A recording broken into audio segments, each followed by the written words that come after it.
Books and Bootcamp Podcast bersama saya Randy Padmanaba. Podcast ini adalah bagian dari buku Raih Beasiswa S2 Luar Negeri yang saya buat sebelum berangkat ke Columbia University dengan beasiswa dari LPDP. Podcast nomor 6, judulnya Rencana-Rencana Receh. Jadi kita udah bahas di bab 6 soal Designing Your Life. Jadi kita udah cukup banyak tugas ya, karena bikin rencana beberapa tahunan dan sebagainya. Dan yang perlu diingat adalah rencana itu selalu bisa disesuaikan. Kalau ada hal-hal yang sangat penting untuk kamu sesuaikan, ya sesuaikan aja. Karena itu nggak rigid. Jadi kita tahu kita ini bertumbuh setiap hari. Kita mungkin dapat input baru, jadi jangan khawatir, kamu selalu bisa kembali ke exercise di situ dan kamu bisa menyesuaikannya. Nah, soal rencana-rencana receh ini adalah gini, kita nih punya rencana besar. Kalau soal beasiswa dan kampus ini kita punya rencana besar untuk dapat letter of acceptance dari kampus impian kita dan juga dapat funding, dapat pendanaan dari beasiswa yang kita mau. Nah, itu butuh banyak banget hal, mulai dari yang paling simple, IELTS, sampai lulus wawancara. Nah, itu banyak banget. Nah, kita bahas aja contoh rencana receh ini soal IELTS. IELTS ini kan ada banyak banget komponen, nggak banyak banget sih, cuman ada 4 komponen. Reading, listening, writing, sama speaking. Nah, ada orang yang memang udah suka baca-bacaan bahasa Inggris dari sejak lama. Misalnya kayak saya bukan hobi membaca, tapi ya suka aja mencari informasi terbaru dan kebetulan informasinya itu adanya bahasa Inggris, jadi mau nggak mau lah saya harus baca. Nah itu kayak bahkan sereceh baca buku, jangankan buku, kayak artikel bahasa Inggris setiap hari, sereceh itu bisa bikin saya dapat nilai reading 9 dari 9 di IELTS. Bayangkan kayak gue bener-bener gak belajar lah, ngapain belajar kayak, bukan, gak boleh sombong ya, sorry.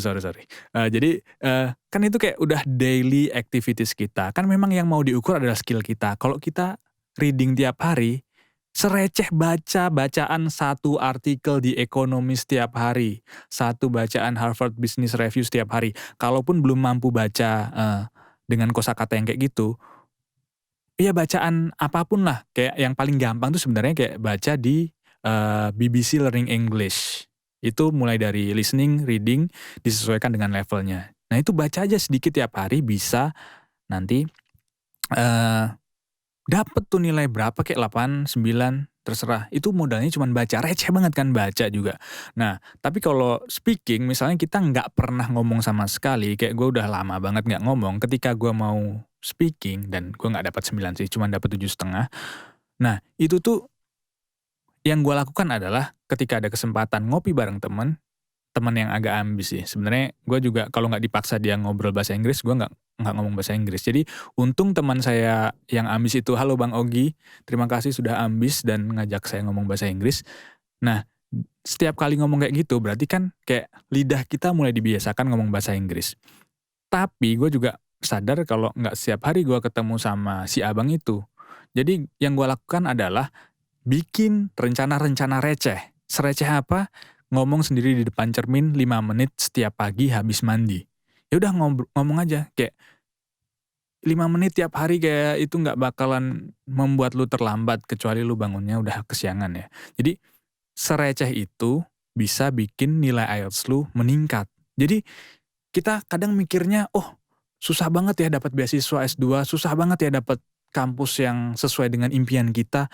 No, sebenarnya enggak. Kita harus bisa breakdown apa aja yang dibutuhkan untuk bisa masuk ke kampus itu, bisa dapat beasiswa itu.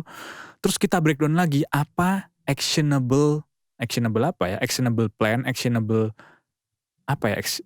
hal-hal apapun lah yang bisa kita lakukan setiap hari, yang sampai ke levelnya itu receh banget, tapi kalau kita lakukan itu bisa membuat kita mencapai suatu hal yang jadi modal kita untuk diterima di kampus yang kita inginkan atau dapat beasiswa yang kita idam-idamkan. Jadi gitu ya, jangan sepelekan dengan rencana-rencana receh yang dilakukan. Sampai jumpa di podcast berikutnya.